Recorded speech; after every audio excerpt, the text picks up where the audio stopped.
pense que vous avez tous entendu parler de la dernière vidéo d'Elliott Hewitt sur laquelle on va réagir aujourd'hui. Je suis désolé de te le dire, tu ne réussiras jamais. Tout ce qu'on t'enseigne sur le trading retail est une illusion. Tu génères plus de transactions, tu génères plus de volume, et le broker, lui, il encaisse. L'analyse technique, les nouveaux concepts révolutionnaires qui popent tous les 2-3 ans, tout ce que tu pensais savoir était complètement faux. Si je te disais que tout ça, c'était un système entier conçu pour te faire perdre.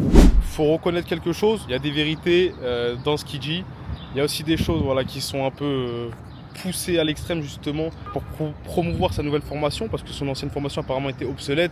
Il a envie d'apporter du renouveau, il a envie de séduire des nouveaux prospects. Donc c'est normal qu'on fait des vidéos YouTube.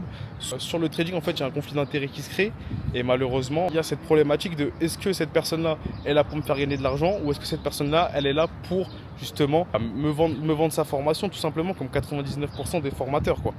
Et il y a une question qui revient souvent dans le monde du trading. Est-ce que le trading marche réellement? C'est une question que je me suis énormément posée et je pense que la plupart des gens qui ont assez avancé dans le trading, qui ont grind en fait plusieurs années, plusieurs mois, qui ont eu des échecs à répétition, on s'est tous posé cette question, mais est-ce que le trading ça marche vraiment? Le problème avec les stratégies de trading, c'est que même si vous la mettez au point en backtest, qu'il y ait une rentabilité statistique, derrière il y a plein de trucs qui rentrent dans le jeu, c'est-à-dire qu'il y a les frais, il y a le réel, il y a la psychologie, il y a les montants que parfois on ne maîtrise pas trop psychologiquement. Il y a aussi votre background de votre vie, si vous avez un travail, si vous n'avez pas de travail, si votre situation familiale est compliquée ou non. Et toutes ces choses-là elles font que parfois vous allez vous poser cette question si vous n'avez pas encore réussi en trading. Est-ce que le trading marche vraiment? Et quand on a des gens comme Elliott qui viennent faire des vidéos et qui justement viennent casser votre rêve juste pour vous acheter sa formation tout simplement, c'est assez problématique, on va dire la vérité.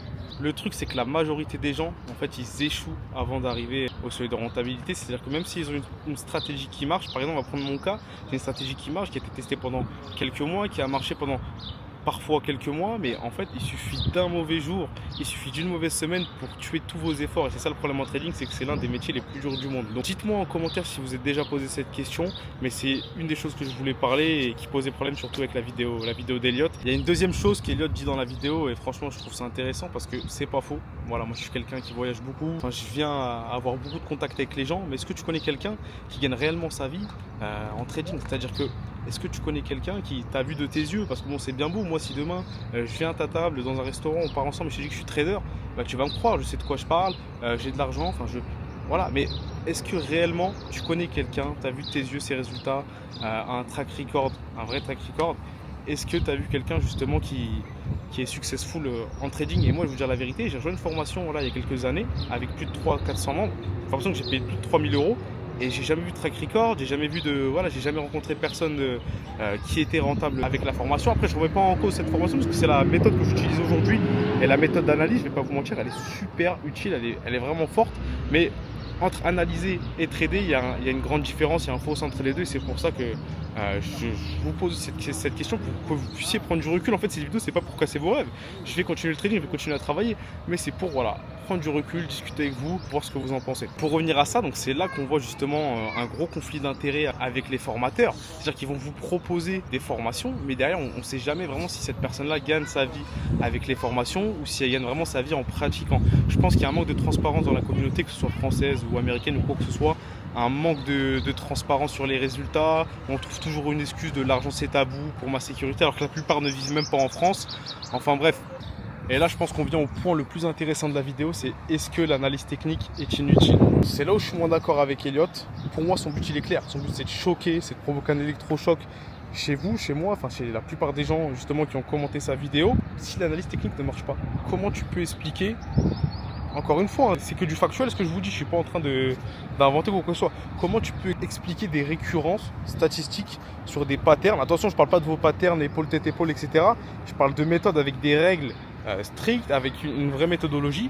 Comment tu peux expliquer des zones qui reviennent 90% du temps? Et attention, je ne dis pas que c'est une science infuse, parce que même si vous avez des zones qui reviennent 90% du temps, ça ne veut pas dire que vous pouvez rentrer dans un trade. Voilà, il y a d'autres confirmations, d'autres choses, mais comment tu peux expliquer que le marché se comporte d'une certaine façon, que le marché est fractal, et comment tu peux dire que l'analyse technique est inutile et que l'analyse fondamentale, 90% du travail?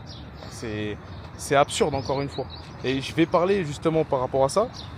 Si l'analyse fondamentale était primordiale dans le trading, je ne dis pas qu'elle est inutile. Je dis juste que comment ils font les personnes qui font du scalping, c'est-à-dire qu'ils font prendre des trades comme moi sur du 1 minute, du 5 minutes et du 15 minutes. Comment tu vas faire pour anticiper justement un mouvement, enfin, et interpréter une news surtout sur des unités de temps super petites, c'est-à-dire que tu es en 1 minute, tu as une configuration graphique qui te convient, mais à quel moment en fait ta news va rentrer en compte? Donc tu vas trader uniquement quand il y aura des news. Enfin, pour moi ça fait pas de sens, je vais vous dire la vérité. En 1 minute, comment tu vas interpréter une news et prendre un mouvement 1 minute? Ça n'a pas de sens. Donc encore une fois, s'il y a des scalpers, des grands noms dans l'histoire qui ont fait des millions d'euros, des milliards d'euros avec le scalping, c'est pas Elliott Ewi qui veut vendre une nouvelle formation qui va vous dire que le fondamental fait 90% du travail. Et encore une fois, je ne le remets pas en cause, il est meilleur que moi, il est 100 fois meilleur que moi, on n'a rien à voir. Quelqu'un voilà, qui pense à une intelligence financière, qui a des business, ça fonctionne très bien pour lui. Mais là, je parle de la vidéo en elle-même. Je ne suis pas en train de le tacler ou quoi que ce soit, parce que dans tous les cas, j'ai pas les épaules. Mais voilà, je voulais soulever ce truc-là, c'est pourquoi on parle de l'analyse fondamentale. On dit que le trading technique ne sert à rien sans cette dernière, si on prend des trades justement sur des unités de temps super petites, quoi. Donc voilà, dites-moi ce que vous en pensez en commentaire par rapport à ça. Et je vais revenir aussi sur quelque chose, bon, il a aussi énoncé dans la vidéo, les courtiers. L'élément que voilà, beaucoup de traders débutants ne savent pas, c'est que les courtiers chez lesquels vous déposez les fonds font des statistiques sur vous. Ils vendent vos données, ils étudient vos données. C'est-à-dire que quand vous allez rentrer dans un trade, sur la plupart des courtiers, c'est-à-dire que c'est le modèle A-Book et B-Book que Elliott parlait dans sa vidéo, c'est-à-dire que normalement, quand vous passez un ordre chez un courtier, il va aller chez les providers liquidity, je ne sais pas comment on dit l'équivalent en français, mais ceux qui fournissent la liquidité sur le marché, et c'est eux en fait qui vont passer vos ordres, et le broker prend justement les commissions et les frais sur votre transaction.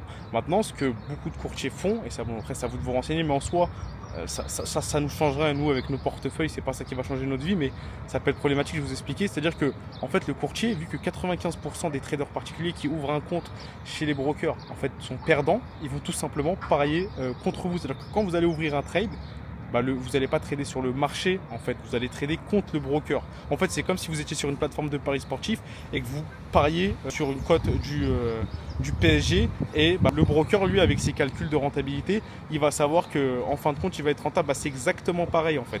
Quand vous tradez sur un broker, le broker joue contre vous, et parfois ça peut arriver chez certains courtiers peu scrupuleux, voilà, qui est des manipulations de marché, des spreads, des mèches, etc. Et ça aussi, ça fait partie des choses qui sont contre vous et qui jouent en défaveur de vos performances. Alors qu'en backtest, vous n'avez pas ça. C'est pour ça que des fois, vous remarquez une différence en fait entre votre backtest et votre stratégie réelle, quoi. Et c'est là où je me demande, est-ce que tu peux vraiment gagner en trading avec... Enfin, c'est tellement concurrentiel, tu as les algorithmes qui font bouger le marché, qui te font sortir à chaque fois, même quand tu as une bonne entrée, qui reviennent à ton point d'entrée. C'est pareil pour tout le monde, hein. Pas de stratégie miracle, c'est-à-dire que quand vous allez rentrer en position, vous allez vous faire sortir à un moment ou à un autre, à part si vous prenez des risques de dingue. Donc quand on a les courtiers, quand on a les vendeurs de formation, justement, où il y a un conflit d'intérêts, quand il y a toutes ces choses-là, c'est vrai que c'est pas évident. Donc pour finir, juste avant d'aller au sport, voilà, c'était une vidéo courte justement pour vous parler de ça, parce que franchement je trouvais ça super intéressant. Dites-moi ce que vous en pensez en commentaire encore une fois. Avoir un edge sur le marché, c'est possible. Voilà, je l'ai vu de mes yeux, en backtest, en ce que vous voulez en réel, je l'ai vu. Maintenant, il y a la psychologie dont on parle énormément, qu'il faut justement réussir à battre. Vous avez les courtiers justement à faire attention, aller chez un courtier régulier, un courtier qui n'a pas une réputation justement de... Voilà, il y a les formateurs auxquels il faut faire attention, parce que malheureusement certains veulent juste votre argent et vont vous promettre monde et merveille, et derrière il n'y aura rien du tout.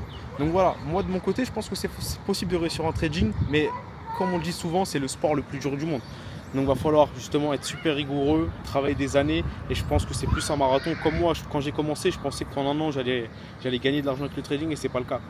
Donc moi de mon côté je vais continuer, bientôt je vais vous faire une nouvelle vidéo par rapport au challenge FTMO. Et en tout cas, dites-moi ce que vous en pensez en commentaire, on se dit à bientôt pour une nouvelle vidéo.